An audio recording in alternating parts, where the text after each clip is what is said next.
Newton का तीसरा नियम कहता है कि प्रत्येक क्रिया के बराबर और अपोजिट डायरेक्शन में उसकी प्रतिक्रिया जरूर होती है, रिएक्शन होता है। और इसीलिए पहलगाम आतंकी हमले के बाद जिस बात की चर्चा सबसे ज्यादा हो रही है वो है भारत की प्रतिक्रिया की। पूरी दुनिया ये जानना चाहती है कि 26 निर्दोष पर्यटकों की मौत के बाद भारत की क्या रिएक्शन रहने वाली है, क्या प्रतिक्रिया रहने वाली है।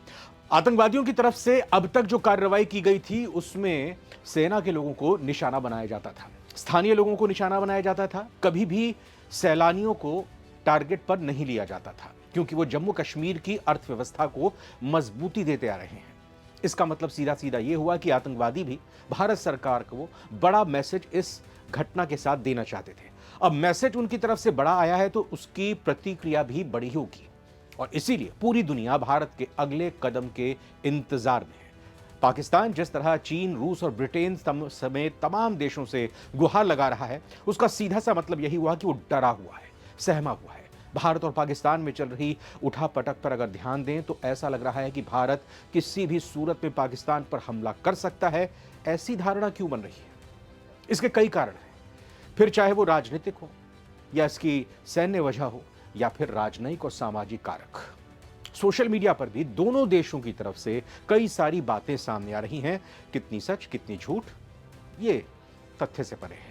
ऐसी खबरें भी चल रही हैं कि पीओके में झेलम नदी के जलस्तर में अचानक बढ़ोतरी होने के कारण पाकिस्तान के यहां पर जल आपातकाल की घोषणा कर दी गई। दूसरी तरफ एक खबर यह भी फैली हुई है कि पाकिस्तानी सेना में इस्तीफों का दौर जारी है। इन खबरों में दावा किया गया है कि पहलगाम आतंकी हमले के बाद भारत के साथ बढ़ते तनाव के बीच पाकिस्तानी सेना में बड़े पैमाने पर इस्तीफे हो रहे हैं। यहां तक कि खबरें तो पाकिस्तानी आर्मी चीफ आसिम मुनीर के लापता होने तक की आ रही हैं। लेकिन इन सब बातों के बीच भारत में कुछ ऐसी घटनाएं भी हो रही हैं, ऐसा घटनाक्रम चल रहे हैं जो सीधे तौर पर इशारा कर रहे हैं कि आने वाले कुछ दिनों में कुछ बड़ा होने वाला है। नई दिल्ली में क्या सरगर्मियां चल रही है, सबसे पहले वो बताते हैं। देश की राजधानी नई दिल्ली में राजनीतिक और कूटनीतिक सरगर्मियां तेज हो गई हैं। ऐसी संभावना बनती दिख रही है कि जैसे कि कुछ बड़ा होने वाला है। सोमवार को रक्षा मंत्री राजनाथ सिंह ने सबसे पहले आर्मी चीफ से लंबी मुलाकात की। उसके बाद रक्षा मंत्री राजनाथ सिंह लोक कल्याण मार्ग स्थित प्रधानमंत्री के आवास पर पहुंचे। वहां पीएम नरेंद्र मोदी को ताजा हालात के बारे में अपडेट दी। रक्षा मंत्री राजनाथ सिंह ने प्रधानमंत्री मोदी के साथ बैठक भी की और पहलगाम में चल रहे ऑपरेशन स्थिति की जानकारी दी गई। पहलगाम हमले के बाद प्रधानमंत्री मोदी का बेहद सख्त रुख देखा जा रहा है। ऐसे में पूरी दुनिया में चर्चा है कि कुछ बड़ा होने वाला है और भारत आतंकियों को मुंहतोड़ जवाब देने जा रहा है। और आज ही रक्षा मंत्री और प्रधानमंत्री की मुलाकात के बाद यह फैसला लिया गया कि भारत नौसेना के लिए और राफेल विमान खरीदेगा। पाकिस्तानी नेताओं का डर बहुत कुछ कहता है। लगातार पाकिस्तान की सेना और पाकिस्तान के नेताओं का डर सामने आ रहा है। पाकिस्तानी अखबार ट्रिब्यून के अनुसार पाकिस्तान के पूर्व प्रधानमंत्री नवाज शरीफ ने अपने छोटे भाई और जो वर्तमान में प्रधानमंत्री हैं पाकिस्तान के, यानी शहबाज शरीफ को एडवाइस दी है, सलाह दी है कि वो भारत से युद्ध के बारे में ना सोचें, बल्कि डिप्लोमेसी का, कूटनीति का सहारा लें, ताकि भारत और पाकिस्तान के बीच तनाव को कम किया जा सके। हालांकि इससे पहले शहबाज शरीफ ने धमकी भरे लहजे में कहा कि पाकिस्तान भारत को मुंहतोड़ जवाब देने के लिए तैयार है। तो शहबाज शरीफ की तरह पाकिस्तानी सरकार में बैठे मंत्रियों की जिस तरह की बयानबाजी सामने आ रही है, उसे देखकर तो यही लगता है कि वो बुरी तरह से डरे हुए हैं, बौखलाए हुए हैं। पाकिस्तान के गृह मंत्री ने प्रेस कॉन्फ्रेंस की, कहा सिंधु का पानी अगर रोका तो पाकिस्तान इसे बर्दाश्त नहीं करेगा और इसे युद्ध का ऐलान माना जाएगा। उन्होंने कहा था कि भारत अगर कोई कदम उठाता है तो पाकिस्तान युद्ध के लिए तैयार है। पाकिस्तानी गृह मंत्री मोहसिन नकवी ने कहा था कि भारत ने कोई भी कदम उठाया तो पाकिस्तान युद्ध के लिए तैयार है। पाकिस्तान के पूर्व विदेश मंत्री और पाकिस्तानी राष्ट्रपति आसिफ अली जरदारी के बेटे बिलावल भुट्टो ने भी भारत को बड़ी धमकी दी। उन्होंने सिंधु जल संधि को निलंबित करने को लेकर कहा कि यह भारत की एक तरफा कार्रवाई है। उन्होंने कहा कि सिंधु दरिया हमारा है और हमारा ही रहेगा। सिंधु में या तो हमारा पानी बहेगा या फिर उनका खून। रक्षा मंत्री पाकिस्तान ख्वाजा आसिफ और रेल मंत्री हनीफ अब्बासी भारत के खिलाफ बयान दे रहे हैं। युद्ध के ऐलान जैसा ही उनकी तरफ से कहा जा रहा है कि हर लिहाज से रावलपिंडी में उन्होंने जब एक प्रेस कॉन्फ्रेंस की तो परमाणु बम की धमकी उनकी तरफ से दी गई। उन्होंने कहा था कि हमारी सभी मिसाइलों का रुख भारत की ओर है। अगर भारत ने कोई दुस्साहस किया तो उसे इसका खामियाजा भुगतना पड़ेगा। हमारे पास दुनिया का सबसे शक्तिशाली परमाणु बम है। हमने गौरी, शाहीन, गजनवी जैसी मिसाइलें और 130 परमाणु बम सिर्फ भारत के लिए रखे हैं। तो ये जो बयान एक एक करके पाकिस्तान के नेताओं के आ रहे हैं, ये दर्शा रहे हैं कि पाकिस्तान डरा हुआ है, सहमा हुआ है, घबरा रहा है और इसीलिए वो इस तरह के उल जुलूल बयान दे रहा है। भारत की तरफ से आपने सुना अभी तक किसी ने ऐसा बयान दिया हो कि भारत एटमी पावर है, भारत अगर पाकिस्तान ने कुछ ऐसी हिमाकत की तो भारत पूरी तरह से नक्शे से मिटा देगा, परमाणु बमों का ऐसा हमला करेगा। अभी इस नाजुक स्थिति में भारत की तरफ से आपने किसी नेता का ऐसा बयान सुना? नहीं सुना ना? इसका मतलब साफ तौर पर पाकिस्तान की हालत क्या है वो समझी जा सकती है। भारत की तीनों सेनाओं का युद्धाभ्यास भी इस बीच हुआ। 24 और 25 अप्रैल को भारत ने ट्राई सर्विस युद्धाभ्यास शुरू किया, जिसमें इंडियन एयरफोर्स, इंडियन आर्मी और इंडियन नेवी ने हिस्सा लिया। ये अभ्यास देश के विभिन्न हिस्सों, विशेष तौर से जम्मू कश्मीर और अरब सागर में आयोजित किए गए। वायुसेना के युद्धाभ्यास में राफेल, सुखोई 30 और अन्य लड़ाकू विमानों ने पहाड़ी और जमीनी लक्ष्यों पर हमलों का अभ्यास किया, प्रैक्टिस की। ये अभ्यास कई एयर बेसिस पर आयोजित हुआ और इसका उद्देश्य युद्ध की स्थिति में तुरंत और सटीक हमला करने की क्षमता को परखना था।